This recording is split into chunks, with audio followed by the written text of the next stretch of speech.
I'm just going to kind of jump in where we were and back up a little bit so that, because we were sort of in medias res, right? Okay, so this is the traditional approach to getting from the rhyme categories of Middle Chinese to the rhyme groups of Old Chinese.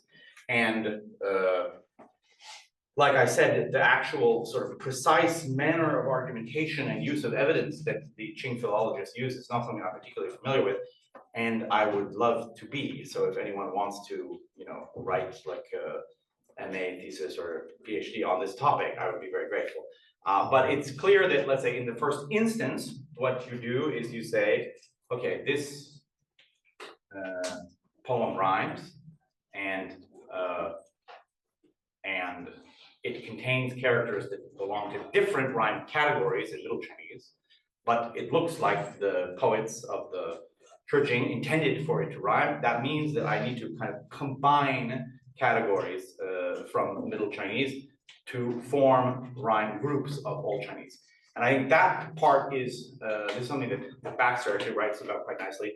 That part is kind of epistemologically straightforward, right? Which is say, if you're reading a poem and it rhymes, then you think, lovely, right?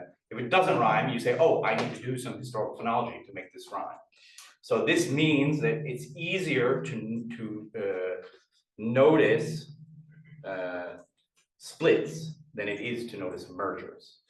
So yeah, so then I think one question that's interesting to me is like, if you really like gathering together Middle Chinese categories, think of it this way. If you treat rhyme as transitive, if A rhymes with B and B rhymes with C and C rhymes with D, then A rhymes with D, Mata's list has shown you can get one rhyme category for Old Chinese, which is actually the network of connected rhyme behavior can connect all Middle Chinese categories to all Middle Chinese categories. So clearly, as a hypothesis of rhyming, strict transitivity is too strong. Yeah. So then the question is like, what is the actual philosophy we have behind when things rhyme and when they don't, that can warrant us to combine categories? And this is not well investigated. And I would actually say a lot of disagreements in Chinese historical phonology are of this nature, which is sort of, everyone agrees, that the Shesheng series are important, for instance, and we should have more or less homoorganic initials and rhymes. But like Baxter and Sagart feel like they can go really far down that road, whereas Schussler feels like he can't go so far. And I actually think that one of the promising areas of kind of digital humanities approaches is to actually, if you like, parameterize different people's instincts in terms of what's inappropriate to do. Yeah, like how many examples of something you have to say that it's a pattern, and whatever the mirror image of that would be, like how much noise are you tolerant of? Anyhow, so let's just look at this week, which we looked at yesterday. So here's an example. This is the zhi category. Zhi group, and it combines all of these Middle Chinese rhyme categories. Yeah, okay. So and then, as I said, this the analysis of the Qing philologists, this is described very nicely in Baxter's 1992 book, where he says sort of, this Qing phonologist had 14 categories and this one had 20 categories, and this process of increasing rhyme categories in the history, like among philologists working in the Qing dynasty, where the last step in this process was Wang Li dividing out this Wei category. Yeah. And just now I'm repeating myself, but what Baxter doesn't do in that book very well is actually say, what argument was used to say, oh, actually it's not 14, it's 28. And I think some of you will correct me if I'm wrong, but I think we get to a total of 32 rhyme categories. in this Wang Li tradition. Is it right? 32, close to that. I guess. Oh, and then I said, yeah, that we can talk about these rhyme groups. We can group the rhyme groups together in terms of what kind of final they have. So we have open syllables, stop final syllables, and nasal final syllables. And then I think we have an image of this. Here it is. Yeah. So you won't be able to see this very well, but you can see that basically we have different vowels and then different finals, right? So here we have the vowel u, and then uk, and then yeah. So that's, I mean, how can I say that the big step in the 20th century is to go from talking about categories, or I should say groups, but I mean, let's say classes, you know, just sort of abstract equivalence classes, right? This character rhymes with this character. We take these abstract equivalence classes and we fill them with phonetic content in a way that, you know, makes for a relatively reasonable phonology. And now, whether you find this phonology reasonable or not, I leave to you. I'm not remembering right now the most inelegant parts of it, but it does have some kind of quite weird distributional patterns, which is one reason why someone like Baxter says, can I do better than that? Okay, and then here's Baxter and Sagart's system of Old Chinese rhymes, and they you know, are party to this 6 vowel school. So you see those here on the left, I, U, E, O, A, and then, you know, more or less the different finals are added to those different vowels. And you might say, well, why do they believe in the 6 vowel hypothesis? I decided that this week it was too short to go into the 6 vowel hypothesis, but I will say, actually, also in this kind of appeal to the need for more history of Chinese linguistics, 3 people more or less independently came up with the 6 vowel hypothesis, which was probably in order of you know, when they did it. First was Zhang Shangfeng, then was Sergei Starostin, and then was Bill Baxter. And in general, you know, if people independently come up with the same thing, it means somehow it was obvious, right? Like, I mean, at least, yeah, let's say the world was ready for that. Yeah, and I'm tempted to compare like the invention of calculus by Newton and Leibniz at the same time, right? And now actually one thing that's nice about Chinese historical phonology is Newton and Leibniz got in a big messy fight about who was the first one to come up with the calculus, whereas there are a lot of acrimonious fights in Old Chinese historical phonology, but not between Zhang Shangfang, Starostin, and Baxter. In fact, I think they immediately sort of were very pleased with each other because they agreed with each other.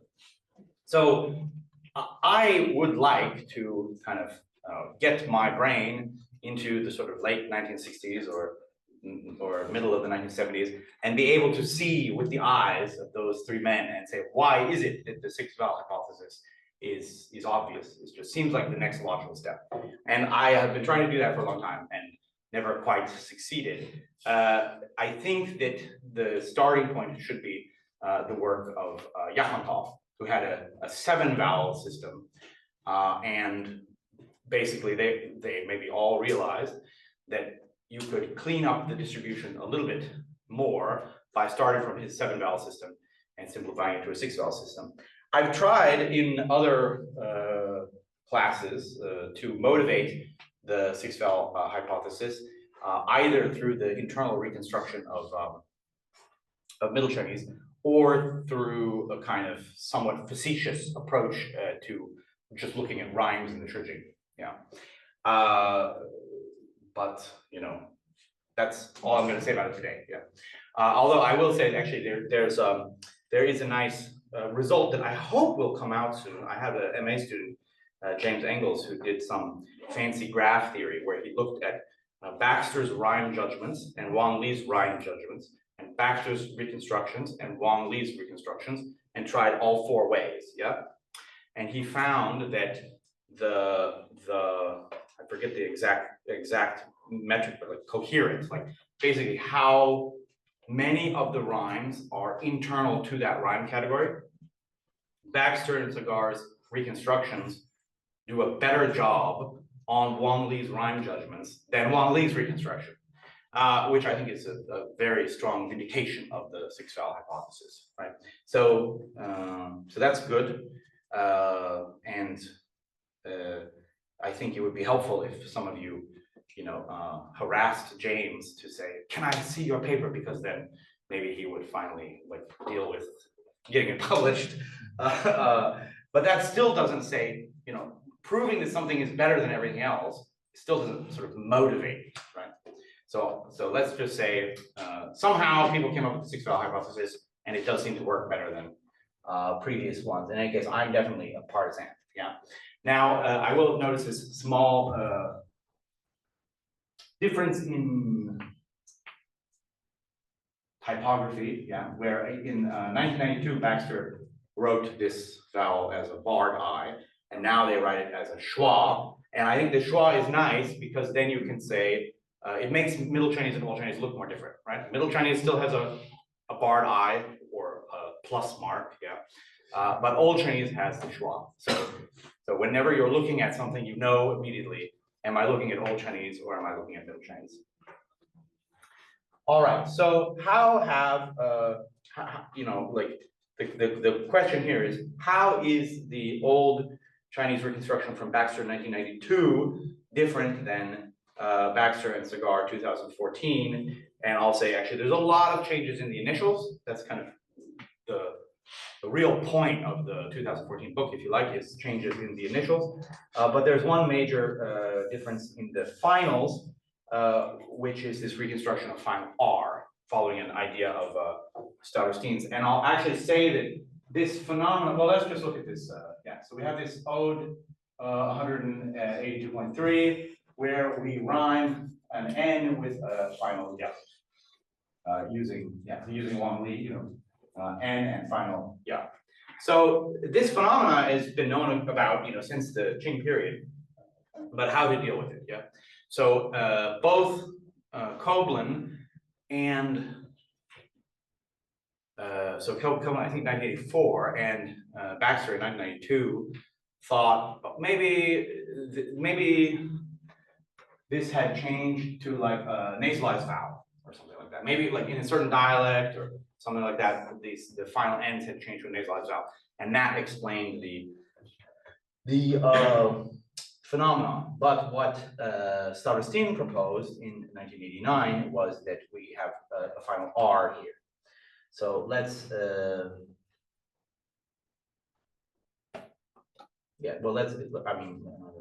okay. Okay, so for these two slides, we'll just say Stauderstein reconstructs R where there's contact between N and J, or yeah, I should say, right? So here in a poem, we have this contact. And then here in a Sheshang series, we have this contact. So so I mean, it's a little bit harder to see in Middle Chinese here, but this one ends with an N, right? And these two do not end with an N, but actually in Old Chinese, they would be reconstructed as having a ya final. This is the so-called gebu, right? This one is gebu. This one is, what's it? Starts with an M. Anyhow,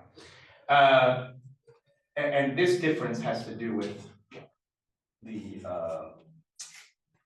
which type it is, right? So I in type A is off, and then I in type B changes to this yeah.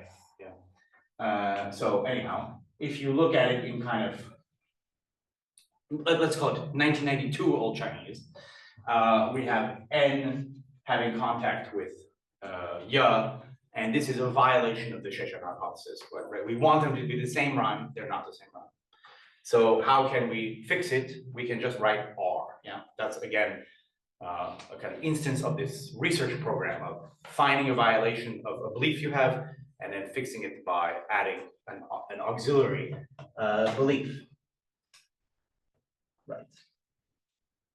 Oh, and I didn't quite notice, but the best evidence of this kind of stuff is something like this, where it's a single character has a reading with the final end and not a final end. Yeah.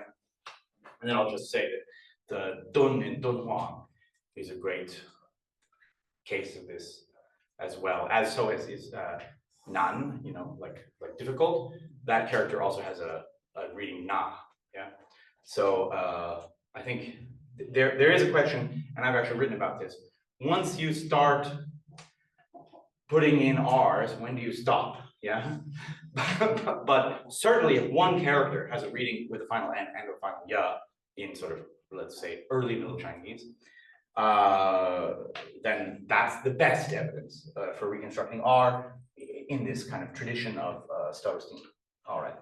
And now, how good an idea is it? Like why are we reconstructing R? Well, you can kind of appeal to typological things like R's can change into Yas and R's can change into N's.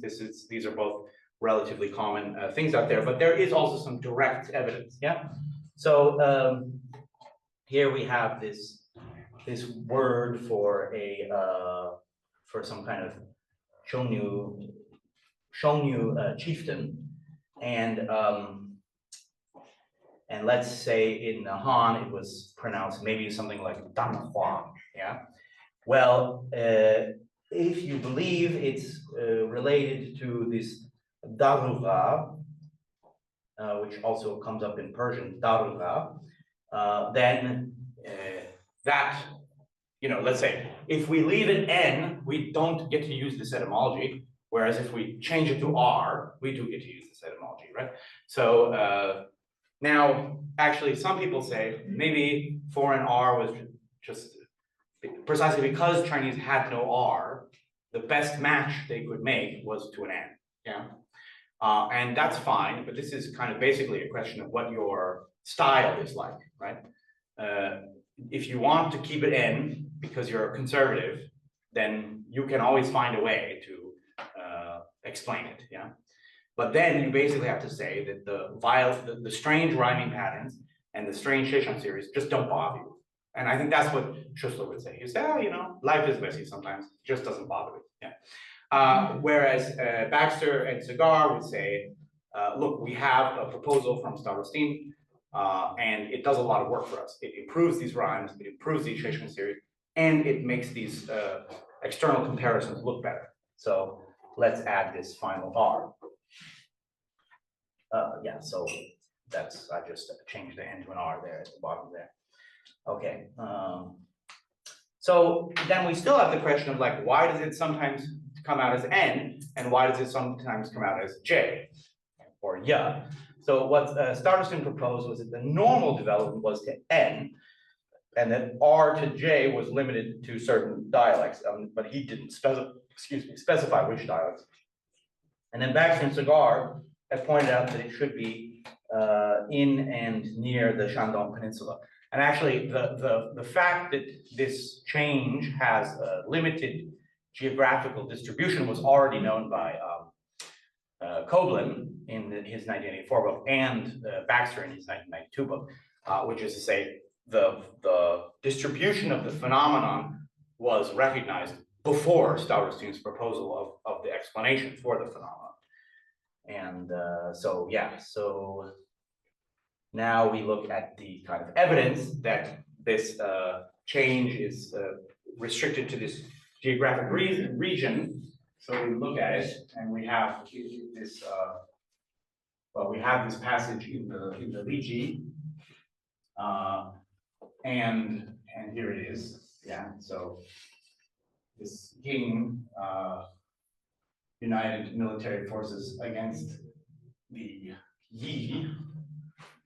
And then this let's say not so commentator Mr. Zheng Shuang, he says Yi should be read as Ying. And when the people of Qi pronounce Yin, it sounds like Yi. Yeah. So it's an explicit comment about a dialect variation where the geographical context is given. Yeah. And then here's another one. So this is Gao You's comment on the Lushi Chungqiu. He says, nowadays, the people of Yangzhou all pronounce the family name Yin as Yi. Yeah, so those are both pieces of evidence around this one character. Yeah, and I refer you to the nice discussion of this in Baxter and Sagart's book. They even kind of make a nice little map where they show you, all of the locations where they have evidence for this change. And then I'll also just mention, in terms of my own work, I've looked at the Bailange, which are some songs by some non-Chinese people during the kind of early Eastern Han, I think.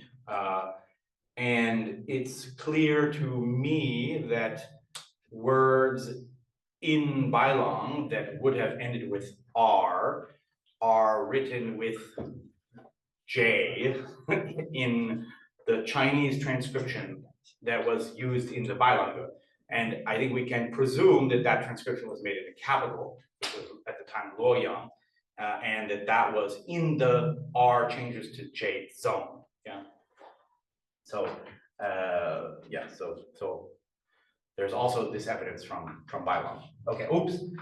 So now let's look at the rhymes again. So here's where we were before, on rhyming with A, but now we can update to the Baxter and Sagart reconstructions, and suddenly we have solved this problem because it's now rhymes with rhymes with Yeah. And then I at the risk of repeating myself, because most R's change to N's, the clear cases of N-J contact that allow us to reconstruct R are probably a minority of the real cases. Yeah. So like if I see an N having contact with a J in a Sheshang series, in a poem, I can, following Stavrostein, I can confidently reconstruct an R. But if I just see N's rhyming with N's, it could be that they were R's, right? Yeah, because that would be the majority change. It's from R to N. And this is something that the field hasn't quite gotten traction on yet. It's like how to actually, rigorously split which characters should be left N and which ones should be reconstructed R. And I think there's just no magic bullet there. It's going to have to be an immense amount of philology and careful reasoning to try and do that. And then, as a comparativist, I say, well, if I want it to be an R and it's an N, then I can just, now it's an R, yeah. Okay. And then that was about the course. So, so it doesn't matter to us. It was about the course we were teaching. So now back to the sources of evidence, right? That's our sort of survey of sources of evidence for reconstructing Old Chinese. So rhymes and Tongzha and Sheshang and explicit comments, and then modern dialects and loanwords. So now we will look at some modern languages. Okay. The point here is basically that there are two correspondences. So let's look at the Middle Chinese. It's N, N, N, N, N. So they're all the same, yeah? Middle Chinese all the same. And then we look at like in Shaman, we have, Wa, and then we have, yeah. And then well, that's the clearest case. Okay. Oh, over here you have Ein, for instance, and Ying. So it's clear that the first three belong to one correspondence set, and the last two belong to another correspondence set. These Middle Chinese words will not predict the outcomes. Yeah, this is informationally impoverished vis-a-vis the Min forms. So we have to reconstruct into like Old Chinese two different sources of en in Middle Chinese. Now, we might be tempted then to notice that there's a medial W in the second set of correspondences, but not, generally speaking, not in the first set, and then reconstruct two rhymes in Old Chinese, like an versus on, with the on becoming when later. But if we had this proposal, there would be one exception to it, which is this word for spring. But we see from these rhymes in the Shijing that this word for spring actually rhymes in ar, so later becoming an, and that the medial W has a different source. I haven't actually discussed the internal motivation for what's called the rounded vowel hypothesis, the separation of a rhyme on from on, which is one of Baxter's main contributions in 1992. But here we find that Min has confirmed that this N rhyme has two origins, from rounded vowels and from unrounded vowels, and that the medial wa also has two origins, one from labiovelars and one from labiovelars or labiouvulars, and then the other one is from rounded vowels. Okay, and then here we're just again showing that that Middle Chinese is not good enough. Yeah. So here we have two characters that are pronounced. Where's the Middle Chinese? Oh, it's at the top. Put or something. Yeah. And you see we have two very different correspondences that suggest that we need to reconstruct different things there. So the point is just how you can use modern Chinese dialects to improve reconstructions in Old Chinese, which is not an area that I work in, and you can probably tell that I'm a little bit, at the edge of my comfort zone right now. But then I think we're going to see this confirmed. This two sources of Piot here. Yes. So you see this last one. Fly forth. So this is a sequence of its rhymes. Yeah. So we have a sort of class of words that this Piot is rhyming with, and there you see it.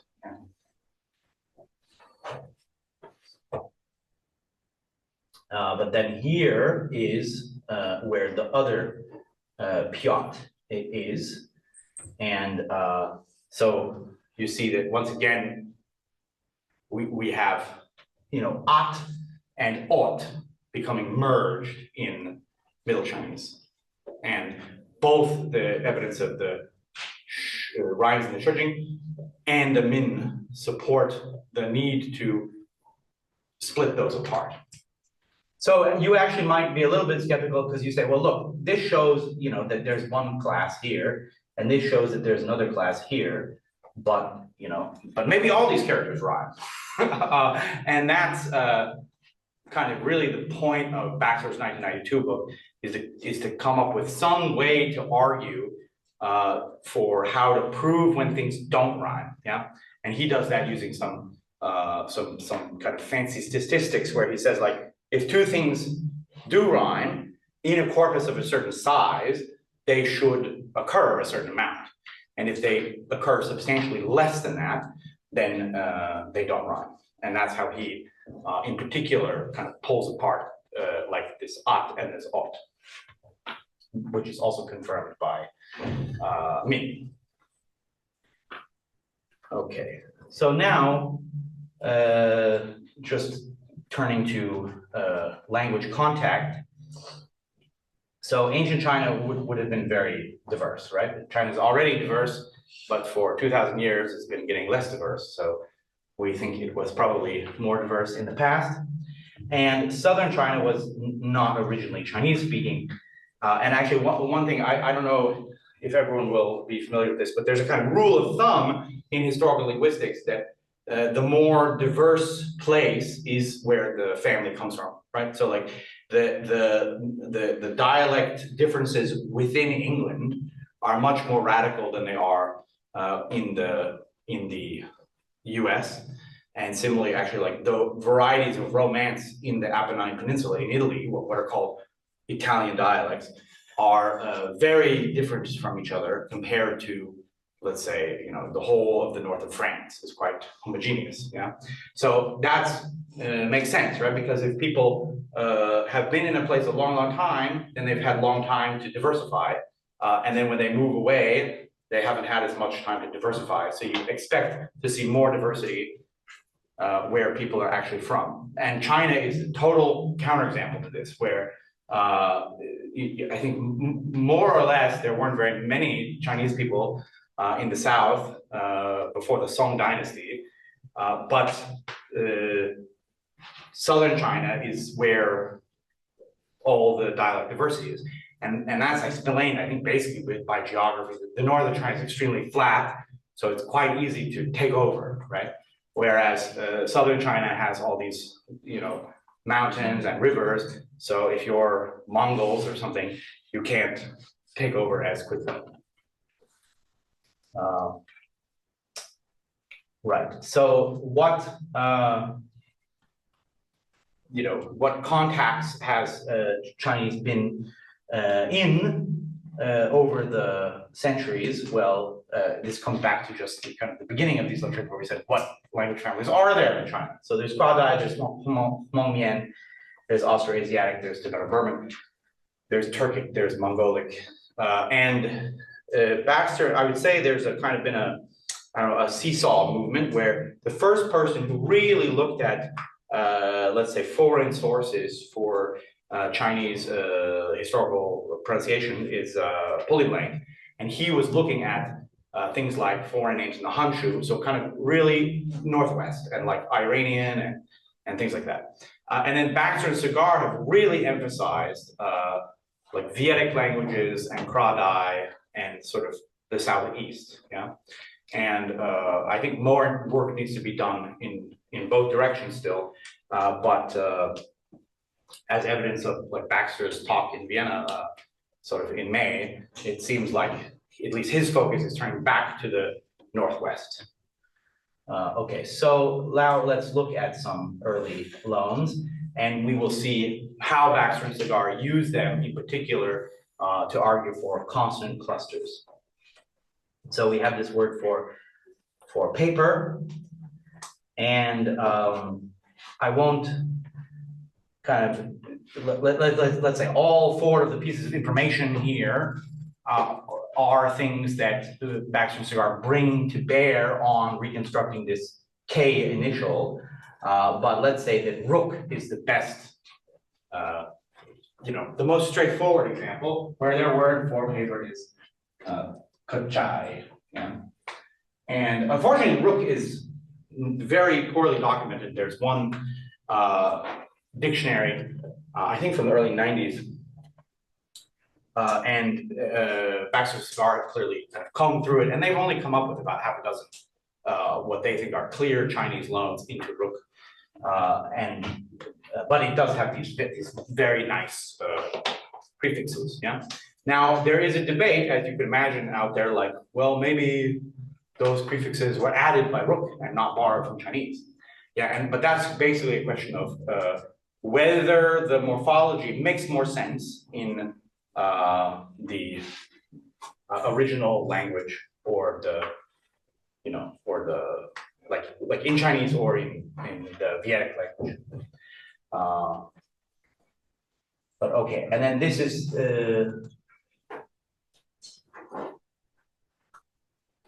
well, this character has the same Sheshong series, right? That's the point here.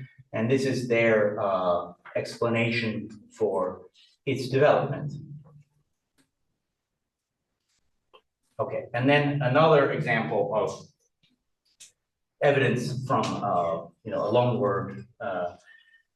So we have this word Yangtze River, and the Yangtze is further south than the Yellow River. So we might expect its name to be linked to non-Semitic languages, and they reconstruct Krong, and in Proto-Mon, Diflot has reconstructed the word large river, Krong, and apparently, I don't know Vietnamese historical phonology so well, but apparently the word for river in Vietnamese is song, which can be reconstructed according to Vedic normal, historical phonology to krong. So this seems like, reconstructing the medial R here in Old Chinese is not very controversial, right? We covered that before. It's like, this is just the fact that it's division 2. But it's extremely elegantly confirmed by these words for river in other families. Yeah. So probably, and actually, this is, let's say, if you know anything about hydronyms, this process of, for instance, in English we say the Mississippi River, and Mississippi in the relevant language, which I don't remember right now, means river. Yeah. So the Mississippi River is just the river, right? And it's extremely normal in hydronyms for the previous language population to have just called something the river, and then for the new people who come in to actually treat that indigenous word for river as a kind of name for that particular river. Michael Witzel has actually written a nice article about this phenomenon in Nepal, where you can sort of see where different language families used to be based on river names. All right. Yeah, and then this is just that this character was attested late in the spring and autumn period excavated document. So it's not that old, right? Because you don't call a river the Yangtze before you get to it. You see our first example of paper, is a borrowing from Chinese into barbarian languages, and then this case it's the other way around. It's a local word becoming borrowed into Chinese. Okay, and now last but not least, how do we use comparative data in reconstructing Old Chinese, which is in a certain sense a no-no, right? Because you shouldn't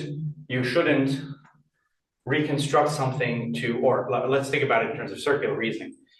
I want to say that Tibetan and Chinese are similar, So then I say something like, oh, the first person singular in both languages is nga, or the number for 1 in both languages is something like tek, Well, if I've reconstructed my Chinese intentionally to look like Tibetan, then I can't then use the fact that it looks like Tibetan as evidence for the relatedness of the languages, right? That's circular reasoning. So we have to try and avoid that. And this means being kind of careful. And I think Baxter and Sagart have tried very hard to not use Tibeto-Berber evidence in the reconstruction of Old Chinese in order to be, methodologically rigorous.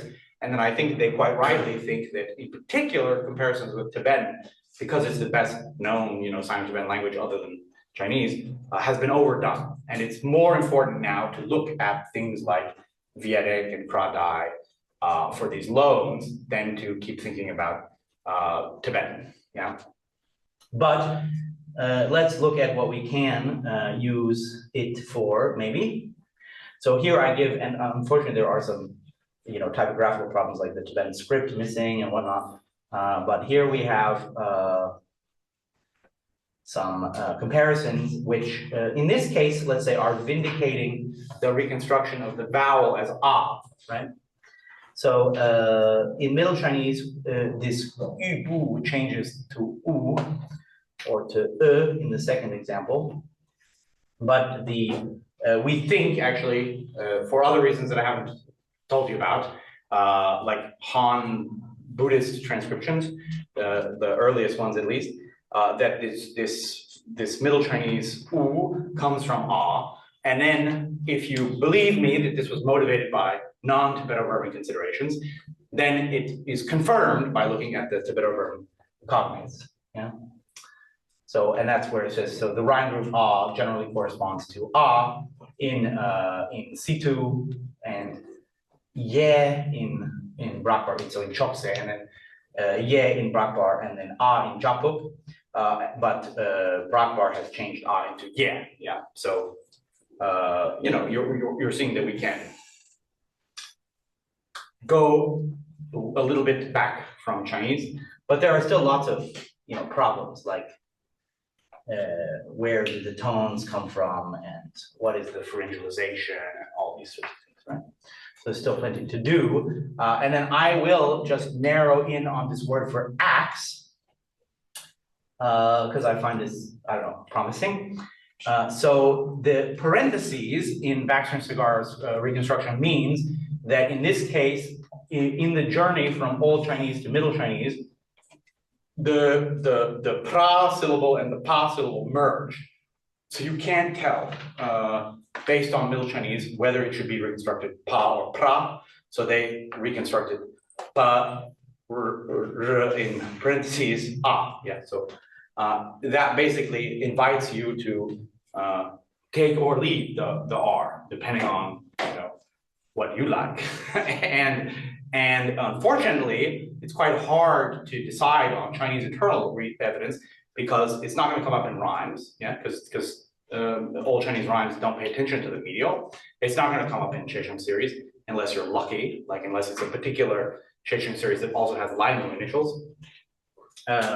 So what can you do? Well, here I think we can do two things that are very exciting. One is we look at the Gyarong words for axe and we see that they're all ba. Yeah. So that suggests to me that there was an R there. And in fact, maybe the R was at the beginning of the syllable rather than in the middle of the syllable. And I'll say that the first person who can be construed as suggesting that some of the, let's call them the medial R's, come from some kind of initial is Polyblank. And now, after having promised not to write on the board, I will, yeah? Yeah, and then I think it's something like that in Middle Chinese, and then goes back to Sarat, yeah, in Old Chinese. So in Tibetan, it's the present is Usat, and the past is Kasat, yeah. So there's no R, yeah, and in Burmese it's Sat, yeah. No R. I'll write Tibetan in Burmese. So Baxter and Sagart have this kind of infix R that they would say, oh, it's an infix R, and I think they actually reconstruct it like this. And they say, oh, it's semantically some kind of iterative or some kind of, I mean, I think it really doesn't work here because when you kill someone, it's not usually, some kind of iterative or progressive or something like that. But so to me, it feels a little bit Deus ex machina to say, oh, and then where we need an R, there happens to be a morpheme that can put in the R. So polyblank suggested that maybe originally there was some prefix here. I'll just write a P. That had the same effect as a medial R, yeah? Okay, so, and then actually, if you like, in Tibetan, we have G and we have B, who knows which prefix it was. But this is just to say, the first person to suggest maybe some of these medials, yeah. So Polyblank said maybe this apparent medial R sometimes comes from a prefix, and then Zev Handel wrote an article showing that in these reduplicated syllables, you know, that you get a lot in like Han Dynasty Fu poetry, where basically people say, you know, bing bang and things. You can get something like prang rang, yeah, but you never get that with an initial T or with initial dentals. And so he was saying maybe in those cases the R was not a medial, it was a pre-initial. So I would say right now there is this kind of ongoing discussion about should we move some of the R's to the front, and I think this is a case where there's really no Chinese internal grounds to decide should it be the R in the middle or the R at the front.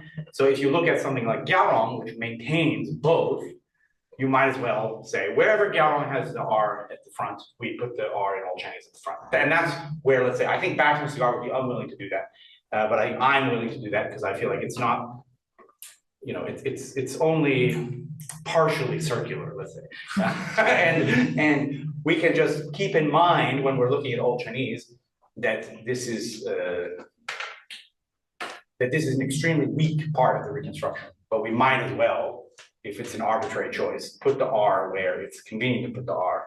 And then I will mention, and Dieter Gunkel and Hannes Fellner and I have a paper that one day will come out, we've been working on for like 10 years, about the word for horse. And we think that the R in horse is also at the beginning